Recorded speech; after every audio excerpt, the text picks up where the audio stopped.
34 35 36មកបណ្ដាក់គ្នាចាមកបណ្ដាក់គ្នា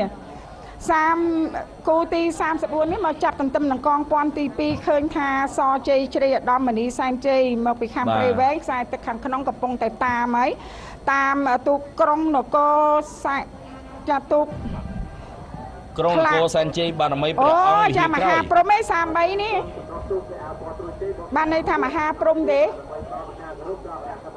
បាទសជ័យ67ត្រូវហើយសជ័យជ្រៃឧត្តមមនីសែនជ័យជាមួយនឹងក្រុងនគរសែនជ័យបារមីព្រះអង្គវិហារក្រោយចាខ្សែទឹកខាងក្រៅមានព្រាបដាច់ឲ្យទទួលបានជ័យជំនះចាដាច់ទៅអត់កងទេអត់ចាប់កតុយជាប់ទេគឺដាច់តែម្ដងបាទគូបន្ទាប់35កោះខ្សាច់ពន្លាមានជ័យបារមីបាទវត្តមន់10កំពង់ចាមវត្តមន់10ស្រីសន្ធរកំពុងតែទន្ទឹមគ្នាតែម្ដងហាក់ហែលគ្នា